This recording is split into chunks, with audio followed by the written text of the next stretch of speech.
Good evening and welcome to the Wednesday, February 14th, 2018 Planning and Zoning Commission meeting. The Planning and Zoning Commission is a citizen advisory group to the City Council, charged with making recommendations concerning land use plans, planning processes, and or on matters of plan implementation. The following is the official agenda of the Planning and Zoning Commission. Discussion and commission action will be limited to those items on the agenda. Prior to our meeting this evening, we had an agenda clarification meeting with members of the City Planning and Zoning Committee. Agenda item number 1, roll call and disclosure of conflict of interest, ex-parte communications, and site visit. We'll turn some time over to Easement for the roll call. Bill Hancock. My name is Bill Hancock. I represent the Lewis and Clark, or I'm from the Lewis and Clark neighborhoods.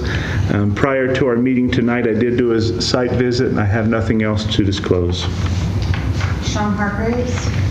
My name is Sean Hargraves. I reside in the University neighborhood. I did a site visit, and I have nothing else to report. Jack Moore. My name is Jack Moore, and I live in the Old Town section of town, and I did a site visit and I have nothing else to report. Sarah O'Connor. My name is Sarah O'Connor. I reside in the college neighborhood and I have nothing to report. Julia Sanders. My name is Julia Sanders. I live in the South Park area. I completed a site visit to agenda item number 3 and have nothing further to report. And Ryan Satterfield is excused this evening. Agenda item number 2, approval of minutes. The Commission may wish to approve the minutes from their clarification and regular meetings on January 24th, 2017. Is there any discussion from members of the Commission? I motion to approve the minutes. We've had a recommendation from Jack Moore to approve the minutes. Do we have a second? I'll second. And we've had a second from Julia Sanders. We'll take the vote now. Moore. Yes. Sanders. Yes. Hancock. Yes. Hargraves. Yes. O'Connor. Yes. Agenda item number 3, preliminary plat, Greenfield Meadows Division number 5. Ryan Satterfield of Satterfield Realty and Development, represented by this evening by Matt Brady from RMES, has requested to subdivide 17.13 acres, more or less, into 42 residential lots located east of Greenfield Meadows Division number 4. The land is located within a residential low-density zoning district. We'll first hear from the applicant, represented by Mr. Brady this evening. Actually, from Mr. Satterfield. Right. Wonderful. Yes, good evening, Commissioners. I'm Ryan Satterfield from Satterfield Realty and Development, 3141 River Street. First off, I want to thank you all for coming here on Valentine's evening even. So really appreciate that, and for taking the time to look over this project. As you've been able to see and read through, we're presenting to extend our Greenfield Meadows subdivision. This would be then what we're proposing as Division 5, and includes 41 residential lots, and then there is one stormwater lot that we would end up dedicating to the city to continue with what we have done in previous phases of Greenfield Meadows, as well as Highland Meadows and Highland Village, that all have these stormwater lots that sit on the north boundary of all of those subdivisions as they come up the north side there. We'll be building 2 additional stormwater ponds that will handle the stormwater coming off of this subdivision, as well as generate some capacity for some future areas. With that, there are just a couple of things that I guess I wanted to discuss a little bit. Under the special conditions, one of the conditions on number 3 is asking that we provide a 20-foot dedicated strip of land between lots 8 and 9, block 1, for the extension of the sewer main. and that strip have a 12-foot wide minimum paved pathway connecting Greenfield Drive with any future development. Part of my question has to do with how we see if we are to dedicate a 20-foot strip that runs through there to the city. The way I read that, it's that the city then owns that ground rather than just having an easement over it. And if the city owns that ground, what maintenance would be in place for making sure that weeds are taken care of and things like that? I don't know that that's necessarily what the city is looking for or intends. In the past, we've done this sewer connection up through lots a number of times, all through the Highland Village, which is just to the west of this subdivision and below Satterfield Drive. Where we would come up through between on lot lines. I also understand that it's ideal to have these sewer lines run through the street so that they are accessible. But at the same time, this circumstance, in that because of the elevations and the grade of the ground, the only way that we can service the future area out of that corner is by extending it up through that lot line. So I guess my request would be that not necessarily be done that way, but that it be done like what we're showing, where there is an actual easement there that gives the city the ability to access it and to do any maintenance that would need to take place, but where the lot owner would in essence own it and be responsible for maintaining it, planting grass and things like that there. And the requirement to have a pathway through there, if we choose to do a pathway, we did that in Greenfield Meadows Division 3. It's a pathway that we chose to put in, was not a requirement by the city necessarily. We chose to do that. There's pros and cons to the pathway. And we're kind of up in the air right now as to whether it's a benefit or a detriment having that pathway there.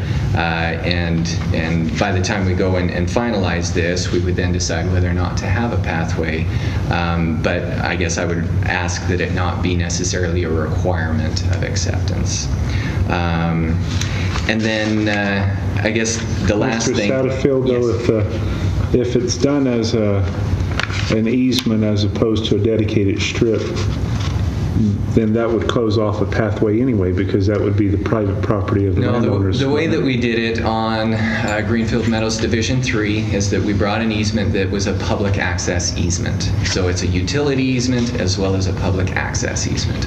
And so by having those stated in the plat, it then gives the right. And so then we restrict any fencing in that area and things like that so that access can go through there. As long as it's stated that way, then it could be done that way. Can I ask who maintains on the other path then? So you chose to put a path in. Who's responsible for maintaining that if you put a public access easement? And I think that's a very good question that is probably yet to be determined on some of these things. The way that it's set up is it's much like a sidewalk. And even though the sidewalk sits out there, when the sidewalk starts to deteriorate, the homeowner is responsible for replacing that. But we all know how often and how difficult that can be. And so as that pathway deteriorates, I think that question will come into play, and that's one of the things that we look at, wondering whether there's a true benefit there, and if in the long term this is going to be something that is detrimental. There are additional pathways down below, coming off of Jerome Street just above Olympus. There are a couple of pathways that get people out of those lower areas for school, for kids, and things like that. And in those situations, I think that they're very beneficial to get kids out to the school bus stops and whatnot. In this one here, I don't know that that's as big of a deal. It would then connect the neighborhood a little more having that pathway there, but this neighborhood, as it's set up, we see as being the end of Greenfield Meadows, and then above that we would begin with a new type subdivision development. One thing that I will bring up in this as well is that eventually we will need, and it will be very beneficial to all of the residents in that area, to have Chubbuck Road extended and connected in. Currently we have Jerome that comes up through and kind of feeds this north side, Butte Street more in the middle, and then Satterfield Drive heads out down to the south. But the plan has always been to eventually have Chubbuck Road connect in. Hiskey Street comes off north off of Jerome and then dead ends, as if it were to connect into the future extension of Chubbuck Road. Satterfield Drive also does the same, and then we've done that with Legacy Drive. There certainly will be a time that's probably sooner rather than later that Chubbuck Road would need to come up that would help to carry traffic out of this area. So that concludes my presentation. Are there any questions that I can answer for you? I have a question. With this being, you said an easement instead, so the city would have to depend on two separate property owners to, because it's between the boundaries. And it's actually to take not. care of that. That easement sits on all Lot 8. So the property line as we've proposed it between Lot 8 and 9 is, as you're looking at it, to the right of that. And so that easement, 100% of the easement sits on Lot 8. So it would only be the one property. Correct. And that's how we did it in Greenfield 3rd as well. But then the lot, well, and then I guess I'll come back a little bit, because when we do the future development and that extends on through, then yes, there will be a second lot that it would have to tie into before it gets to street again above it. So with that, yes, there would be 2, but not 4 lot owners that would be affected. And how is that going to affect that Lot 8 about narrowing it at the bottom? Is it still going to be sufficient size? Yeah, so the way that we've designed it as it is here, I mean, we have 20 feet set up there, and we do have sufficient width to put any of the floor plans that we're currently building on that lot, so we're not concerned about that. However, if we do dedicate that 20-foot strip, that does alter our ability in width for a house, because as it's proposed here, we are able to take a foundation all the way up to the point of easement, to where the easement starts. But if that then becomes the lot line, we are then restricted and have to sit back 6 feet from that, and so that would then shrink us down if we were to have to dedicate that parcel and create a lot line there. Does putting the foundation up to that easement line restrict the ability of equipment to get in there in the future to? It shouldn't, and that's the purpose of the 20 feet, is just to assure that nothing can be built within that 20 feet, but up to that 20 feet. I wanted to ask you about this condition number 5, and the way it's worded doesn't sound necessarily like it's an absolute condition, but where it says consider lining property lineups with Greenfield Meadows, Division 4 for drainage. What are your thoughts on that?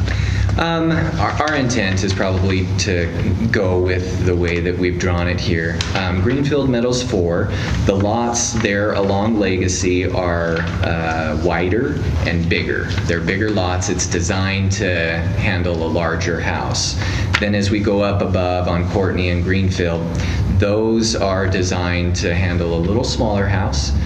Thus, the lots are a little smaller and those lot lines don't line up. There's also advantages in development and marketing to have offset lot lines so that as you're looking out the back, you're able to look through houses and potentially get views rather than just looking right onto somebody's roof that's just below you.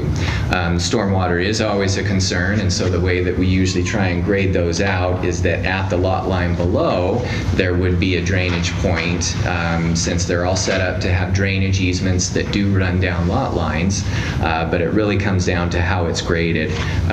This really, I see, because of the elevations, a lot of it will actually just grade and continue to the north rather than flow down below, because those contours will allow it to travel all the way down to Oahe, as people in their backyards create slight swales in order to kind of direct the storm water. So we do have offset lot lines going down, down below in previous phases. I certainly acknowledge that lining up the lot lines creates a straight shot for stormwater to run, but sometimes it doesn't always coincide with our design plans. So any other questions from council members? Yes, Quick question. Julia. Special consideration 7 talks about having a fire hydrant on block 1, lot 8, which we were just discussing with the easement, and if the property line were redrawn, that would create a different layout. Would that fire hydrant cause any concern for you guys? I don't see an issue with the fire hydrant. I don't know if, and I'm really not sure, and maybe the city can speak to that, why that even comes up, but we don't see any issue with having that fire hydrant there. Any other questions from staff? Thank you, Mr. Satterfield. Thank you. Next, hear from Matthew Lewis, representing the city. Good evening, Mr. Chair, Commission members. Matthew Lewis, Senior Planner with the Planning Department. I'm not going to add a whole lot. Just in terms of land use, the property is zoned residential low density. As such, your minimum lot size is going to be 7,500 square feet. In this case, the smallest lot being proposed is 10,625 square feet, so it's pretty typical of a Satterfield development where they're much larger than what the minimum code is. There are 42 lots, and as Mr. Satterfield noted, Lot 1 of Block 1 is part of the drainage for this development and future development. And that's really all I have in terms of land use. You can see the extension of the streets. Oahe will be extended about 525 feet. And then there's some other extensions with a couple newer roads, and then extension of Trevor. But other than that, if you have questions of the special conditions, Merrill's here to address those for you. That concludes my presentation. All right, thank you. Any questions for Matthew Lewis? Thank you.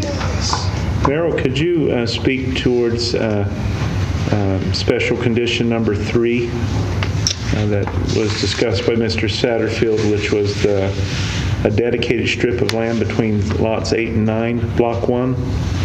Yes, Commissioners, Merrill Quell, the Public Works Development Engineer for the City of Pocatello. In the provisions, the special conditions number 3, Mr. Satterfield is correct, where we in the past had easements that has gone through 20-foot easements. We had the last one through connecting similar to this was in one of the Highland villages that was constructed.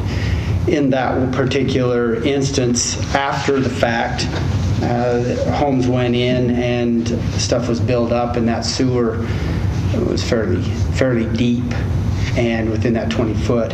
This is in other areas that we have found historically too that has happened, and the city is not able to really get in and maintain them like we'd like because they are deeper, and they do. You brought up a good point where the foundation could be built right on top of that easement line, and you only have 20 feet. And say the sewer's 9 to 11 foot deep coming down through there for the basements and so forth that's in there. That doesn't really aid to be able to get in and maintain and take care of that area. So with what we're looking at is that 20-foot easement And we do have some regulations within our codes now too. If the depth is so deep, and we'll look at that in the final when they get to the construction of the easement in some of those areas, and those areas may need to be wider to be able to get equipment in and maintain those. We're asking for this so that, again, that was brought up with landscaping and grass and so forth and trees. We don't see that go in on a Saturday afternoon and then 4 or 5 years later or 10 years later down the road, the sewer now and the tree roots and everything has started to intrude into the pipe and causing more problems that way too. So we are asking that that be dedicated to the city so that we have full control of where that sewer is and be able to maintain it in the future.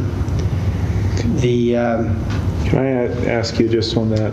Yes. No, sorry to interrupt, but with that, the city having it dedicated, is the city then responsible for the walkway that's discussed here? Is the city responsible for maintenance? That would be the intent, is if it is owned by the city and the improvements that are put on would need to be maintained also by the city. And Mr. Satterfield brings a point up that, the way that we maintain things at the city, it's not going to be like a plush park.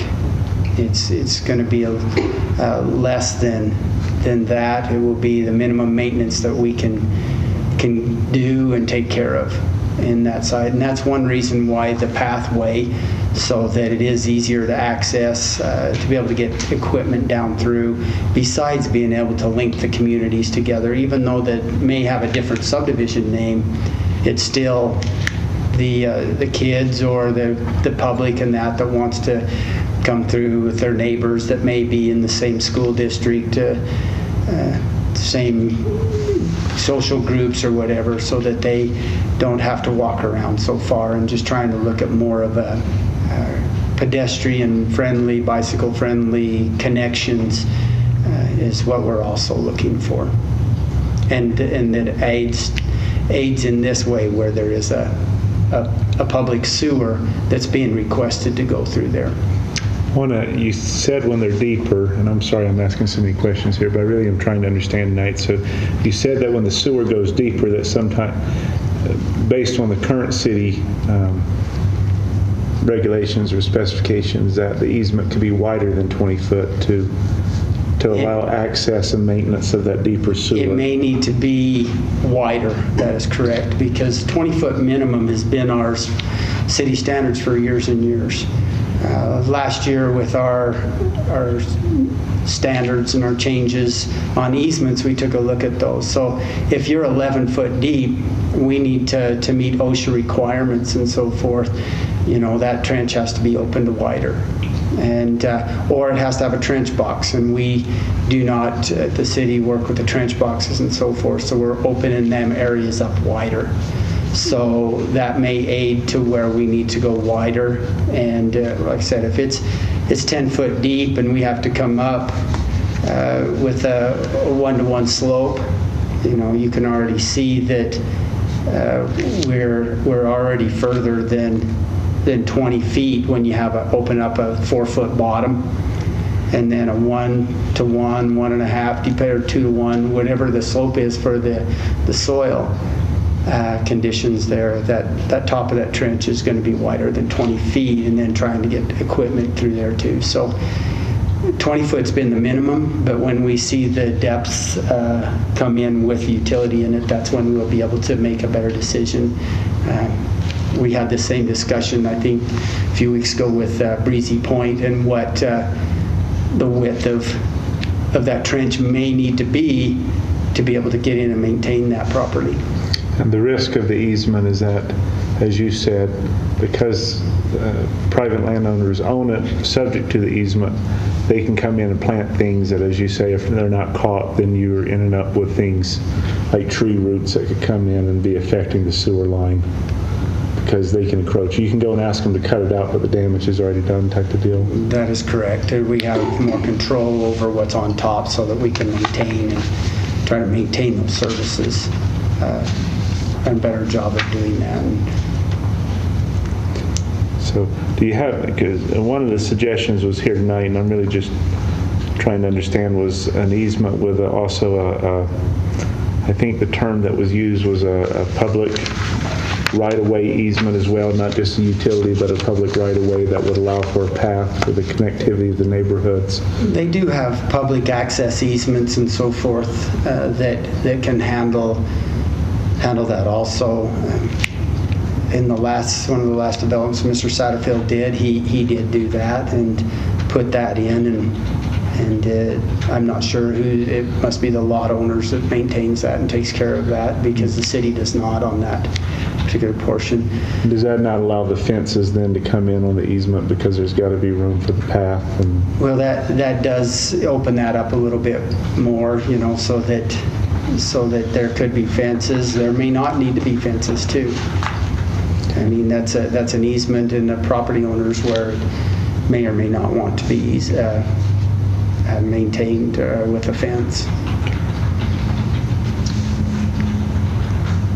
If the city were to take this strip over for the sewer main, would it have a public access easement with the city? Yes, it would be, and that's the intent with the pathway, to connect the community in the future and to be able to allow that.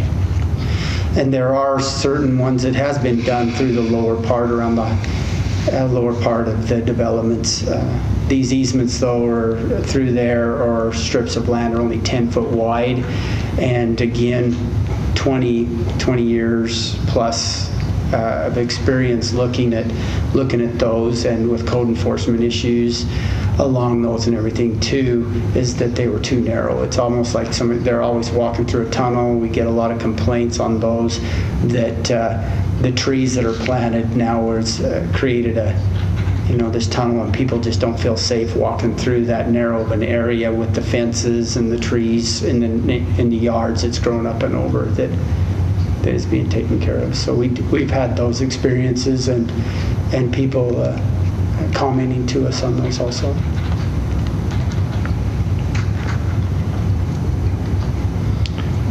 Merrill, if the recommendation were an easement as opposed to a dedicated strip, I presume that the 20 foot wouldn't be sufficient for an easement. You would want a wider, given the depth of this sewer line? It's very possible. I couldn't respond to that yet till we have the construction drawings to see what depth that is going to be. On the hillside, maybe it's not as deep along there where it's just connecting the two sewers. It may not be that deep.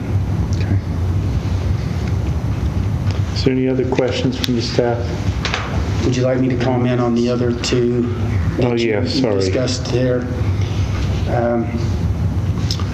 I believe the number 7 was one of them, and I don't think it should be block 1. I think it should be block 3 is where that is, where it's at the fire hydrants at the corner of Greenfield Drive and Trevor. There's a fire hydrant there, but then you have another one at the dead end where the pressure zone's going to change at the dead end of that street, and then mid-block you have another one. So we have 3 that are very close. We don't know if they all need to be there. It's just to evaluate that, look at that. I think we could eliminate one of those hydrants. It's possible. That's why that note is in there for 3. Okay. And then Number 5 on the property lineups. And the property lineups there, this one where it's just a consideration, we're only 2 lots deep there. Again, stormwater is a concern, and we've heard that in the past in these subdivisions. What we would be looking at, if this one of these streets was a cul-de-sac like we've seen in the past, which aids to maybe 4 or 5 lots and gathering up more water, then it would be a staff's recommendation to have those line up and so forth. But where these are only 2 lots deep, we're just asking if there's a way line them up, because we do again have those issues around, and it's becoming more and more relevant that we try to line things up and get up to the road for the drainage and the arguments between neighbors and so forth. So trying to just mitigate and minimize those. And I think those were the three that the commissioner had commented on. Thank you. Any other questions for Merrill from the staff? Mr. Satterfield, would you? Thank you, Merrill. Do you have any other comments of the commission? If I could, Ryan Satterfield. So kind of thinking through this, I guess the last thing that I would ask is maybe some leeway in some of our design with this information coming in now. And that we have the ability to just kind of talk with staff and look at some of our design to do with that easement or dedicated area. As I'm just kind of thinking out loud here, it might be advantageous because if we end up going to a 40-foot easement there because of what sewer depths end up, it eliminates that lot. It makes it completely unusable, which would then require for us, pretty much a redesign of things. Our intent is to end Oahe Street here. However, if we could find a way to get sewer up, coming up Greenfield Drive a little bit, so that a new street would then start and go up, and then we connected, rather than do a pathway, rather than do other things, just taking a street up and through. We would lose a lot in doing that, but seeing the risk, not knowing how deep that sewer is at the preliminary stage, I guess I would just ask for the ability from the commission in any approvals that you might grant to give us some flexibility with designing around that sewer. Do you mind? I know typically you get the last word, but I'd like to ask Merrill about those thoughts, if you don't mind. And Merrill, what would that look like based on what they're saying tonight? The picture in my mind, I'm sure, is exactly like that in Ryan's mind, so I'm sorry. I'm not quite sure what Ryan's picture is in his mind and what mine is. It may be different, but my thoughts is that staff has no problems working with the developer to, as long as there's some latitude that we may, shift things around to make things work that fits both our needs. I don't see a problem with that as long as that's in the recommendation. And I don't think that would interfere with substantial conformity. We may lose a lot as long as we're not gaining lots and nothing is changing substantially, then we still meet the state code, and that would make sure we are still in that realm too. So the change in staff recommendations, though, just for purposes of the record and understanding, would be that in lieu of your existing condition number 3, that the developer and the city continue to communicate to see what would work best. That would be fine for that sewer line, and then move forward. Yep. Would they possibly lose a lot? Exactly, and if they're thinking of some sort of working that to where there's a road that connects up through there, and that's even better for us in the situation there. But till I see exactly what they've got sketched and that, but we're fully willing to work with the developer and his engineer. Okay. Is there any other questions? Mr. Satterfield, is there anything you feel like you need to respond after that? Would welcome discussion from the commission members or entertain a motion. I kind of like the idea of having that sewer main area being city maintained for a couple of reasons. I grew up in an area where we had those kind of public access areas with, bushes on either side. And I always thought it was really nice as a little kid being able to just go wherever you kind of wanted to go to your friend's house. And I think it would be easier on that lot owner should it still be a lot. I mean, that's a big difference in price of maintaining the little bit of sidewalk in front of your house versus whatever is also on the side of your house then. And then the only other thing that I had is regarding the property lines, Ryan, you were mentioning that sometimes it's nice to have the staggered lines and the windows, which is what you have between Divisions 4 and 5, but then Division 5 is all straight property lines again. And I understand what you're saying there, Julie, on that, but in light of what's been discussed, do you have concerns with that discussion of No, continuing communication? No, I think they'll figure it out. Yeah, okay. Is there any other comments from commission members or discussion, or again, would entertain a motion if anyone has a motion on agenda item number 3? I'll make a motion that we recommend to approve this with special condition number 3, where the developer and the city continue to work on this to come to a mutual agreement. And then as to all the other special considerations presented by the city? I think the rest are fine. You were fine, you know. And you'd move that approved subject to those special recommendations? Yes, I would move to, subject to those special recommendations. We have a motion by Ms. O'Connor. Do we have any second? I will second the motion. Okay, we've had a motion that's been seconded by Sean Hargraves. If I can talk tonight, I need to go home. It's Valentine's. Who is doing this to me? Can we go ahead and have a vote, call the vote? Aislinn? O'Connor, Yes. Hargrove, Yes. Hancock, Yes. Moore, Yes. Sanders. Yes. Seeing that we've concluded our business, we'll go ahead and move to close our Planning and Zoning Commission meeting. Sorry, I did not do this very well tonight.